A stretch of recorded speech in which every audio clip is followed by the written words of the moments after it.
Top three things in my notebook. Obviously, this morning I could talk about global bond yields 1, 2, and 3, but I want to talk about global bond yields number 1. I want to talk about the euro, which is an interesting move on the other side of that, which has obviously got some interconnection to it. And I also want to go back to Asia, because everything else kind of gets lost in translation when you don't consider the entire macro landscape. And again, this is why I built the model this way. I want to have everything on the monopoly board. I want to see currency, stocks, bonds, 86 countries in the model, because again, like the sands falling on the pyramid, you or I do not know what grain of sand is going to matter. So it's your job to follow everything in rate of change terms. So again, let's get into bond yields. This morning in bond yields, now get this, German bond yields at the high of the morning had quintupled in 8 trading days.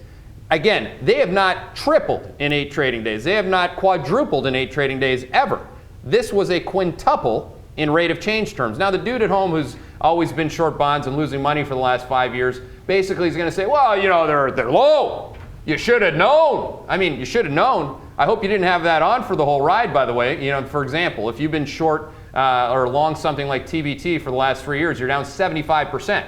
So again, this risk, like any other risk, happens slowly and then all at once. And that's exactly what I want you to take away from what just happened there. Again, it's really hard to contextualize other than within the landscape of history. We saw 10-year bond yields in France shoot above 1. We saw negative rates in Switzerland go positive. We saw, again, 10-year bond yields in the U.S. It was a pretty move. Now, most people that are navel gazers in the U.S., if all you do is watch your favorite consensus TV channel, all they do is talk about the Dow, bro. You know, talk about, oh, look at U.S. Treasury move. What a move. 3 basis points. 3 basis points. JGBs moved 13 basis points in an hour. Now, JGBs, for those of you who've been watching, which has been one of the best securities ever created because it never went down, JGBs have not had volatility in like 2 decades like this. So again, it wasn't just, okay, the U.S. is la, you know, rainbows and puppy dogs. This on bond yields, so that's why some people are saying bond yields are going up, which is a peculiar case because at the same time the U.S. economic data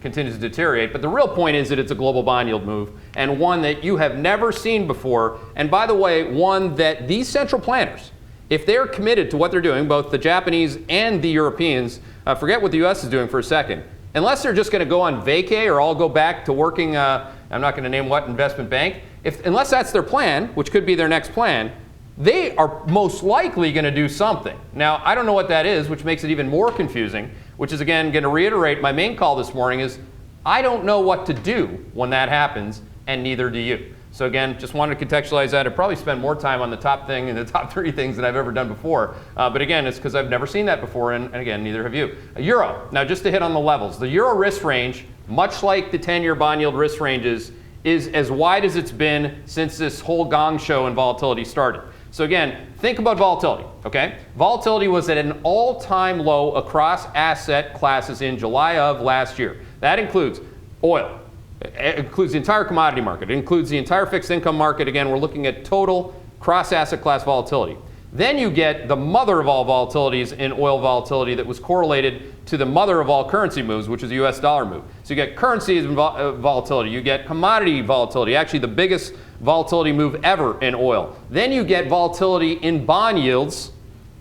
Do stock markets ever think that they're not going to get the volatility after all these volatilities happen, like dominoes? I highly doubt it. So what happens when you get volatility in our vernacular is that you get widening risk range. You get rising volatility when you have widening risk range. So again, I'm looking at measuring the most probable range. And again, understanding that these ranges are nonlinear and that probability is what it is, it's not certain. You can read Taleb if you want and understand the dynamics of that. But other than being as smart as Taleb, which I am obviously not, the best thing that I can do is operate what I think is the probable risk of the range. And I do dynamically adjust for that on a nonlinear basis. So it's not like I'm la-la. But again, the risk range is widening are a leading indicator for higher volatility. Why? Because it's probable that tomorrow morning you get 106 on the euro, and as much as it's probable that you hit 115. So again, that's a pretty wide, I'd say that people who trade currencies with some leverage, not a lot of leverage, I'd say that you'd say that's a pretty wide range. And I'd say, yeah,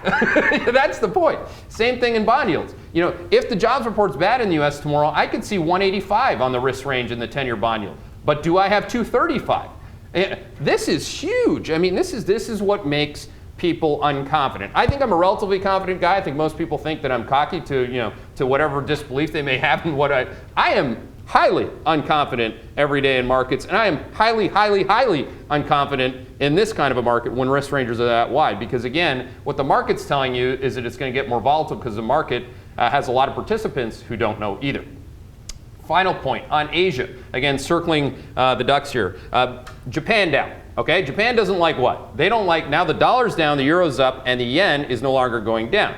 So someone in Japan who's long equities doesn't like that, because the Nikkei has a supreme correlation to the yen burning. Now, when the yen doesn't burn, the Nikkei went down 1.2%. Moreover, it broke our immediate term trade line of support, which is the first time it's done that in 2015. So again, that would be a risk signal. Away from what's happening in China, if you want to look at these really fun, centrally planned markets, and it's really fun, and we can buy them when the economic data is bad, and tell jokes with zero hedge, and da-da-da-da-da. The reality is that that's China. It's on the cover of Barron's, you get a big Chinese flag.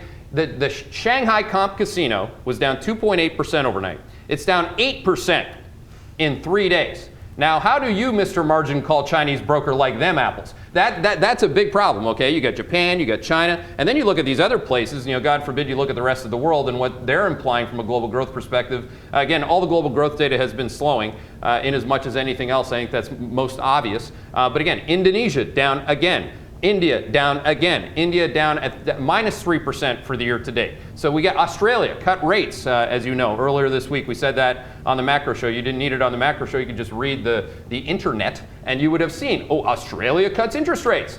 And then I said, wow, stock market went down on that. Wow, stock market in Australia has not had an update since they cut interest rates. Isn't this an interesting situation for 57% cash? I would say so. I would say so. And Thailand was down another 1.1%, not that you care. How fast can I say all this? I do not know, but those are the top three things.